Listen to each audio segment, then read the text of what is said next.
Harakati za kuelekea uchaguzi mkuu wa Oktoba 29 visiwani Zanzibar bado zinaendelea kwa wagombea wa nafasi mbalimbali kuzinadi sera zao kwa wafuasi wao. Alliance for Democratic Change ADC ni miongoni mwa vyama 18 vinavyoshiriki uchaguzi mkuu wa mwaka huu hapa nchini Tanzania. Akizungumza na waandishi wa habari, mgombea wa urais Zanzibar kupitia chama cha ADC Hamad Rashid Mohamed amesema chama chake kitahakikisha wanaboresha sekta ya kilimo ili kila mwananchi awe na uhakika wa kupata chakula cha kutosha. Kwa maana ADC tunasema kwanza kabisa shibe kwanza, shibe kwanza, shibe kwanza, shibe kwanza. Hilo alitanguza Mwenyezi Mungu. Alikuwa hataki kufuata hilo, atuambie huwezi kupata elimu, huwezi kufanya kazi, huwezi kuwa mzima kama hukushiba. Na ulimwenguni kote tunakokwenda wenzetu wameendelea, wamepiga hatua, ni kwa sababu wamehakikisha raia wao wanapata chakula cha kutosha.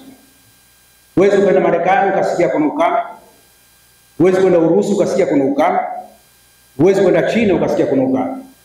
Swala la kula ni lazima. Lakini vile vile tumeona shule performance ya watoto wetu, kama hawakupata elimu ya kutosha ni kwa sababu ya mazingira ya kupata elimu. Moja ilikuwa ni shibe. Kwa maana serikali zimeanzisha programu maalum za kuwapikia watoto uji na kadhalika. Huu ni muhimu kuonesha kwamba chakula ni muhimu sana. Sasa serikali kila moja ina utaratibu wake wa kufanya kazi. Katika kipindi hiki cha uchaguzi, ningeomba sana wananchi wabainishe sera zetu na wenzetu. Wenzetu wanazungumzia sera ya utawala, wengine wanazungumzia sera za miundombinu na utalii. Sisi tunazungumzia sera ya maendeleo ya mtu, human development. Human development maana yake ushibe, uwe na elimu, uwe na uwezo wa kufanya ya kutawala, ya miundombinu, lakini kwanza unaanza kumwendeleza mtu. Amesema kwa kipindi cha uongozi wa chama chake, iwapo wananchi watakipa ridhaa ya kuiongoza Zanzibar, atahakikisha wananchi wanapatiwa elimu ya kujua thamani ya rasilimali za nchi na kuzilinda. Kwa maana tunasema human development ni muhimu sana, kuwasomesha watu kujua rasilimali zao walizo nazo. Bahati mbaya hatujui rasilimali. Ndio maana tunaendelea kwa maskini, na ndio maana tunaendelea kufanya kazi za kawaida, kwa sababu hatuna professionals ambao waweze kusaidia. Ndugu zangu, niwaambie, katika biashara moja kubwa duniani au katika matumizi makubwa duniani, ya kwanza ni maji, ya pili ni mchanga na kokoto. Mchanga na kokoto unachukua $50 billion kwa mwaka. Mchanga na kokoto. Ndani yake 42% ni cartel, ni wizi. Serikali hazipati mapato. Na ushahidi ni hapa. Ndugu zangu, ndani ya siku 620 tumeraise 4.5 billion, bilioni 4.5. Wala tukufanya jambo kubwa. Tulichofanya ni hichi. Bahati mbaya rasilimali hizi, ukichukua hadithi za kina Mtume huko nyuma walikotoka na masahaba, walikuwa hizi rasilimali za jamii zinalindwa na jamii. Haiwi ya mtu. Nenda kwenye hadithi zote. Na serikali makini zinafanya hivi. Hapa kwetu eneo anaambwa la mtu. Kwa hiyo anayetaka mchanga anakwenda kununua kwa huyu mtu. Analipa fedha. Akitoka hapo hailipi serikali.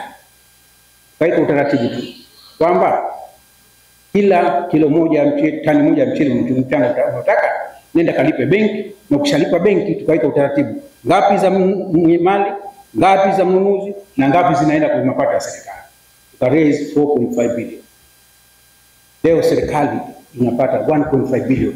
Kama wangefanya utaratibu tuliofanya sisi, tungekuwa nakusanya 22.5 billion.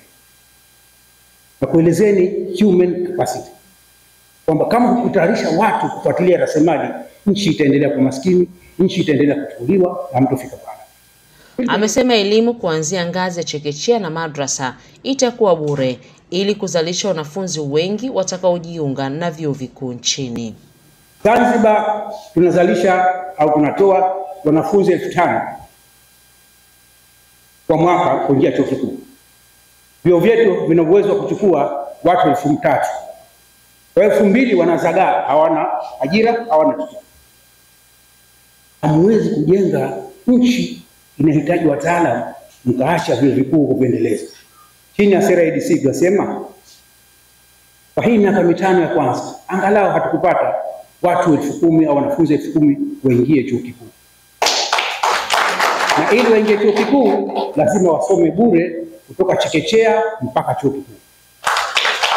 Na ili tuendelee vizuri, ile elimu iliyofunzwa ya dini na yenyewe iingie katika mfumo na mkondo wa elimu ambao mwalimu wa madrasa na yeye atalipwa kama anavyolipwa walimu wengine.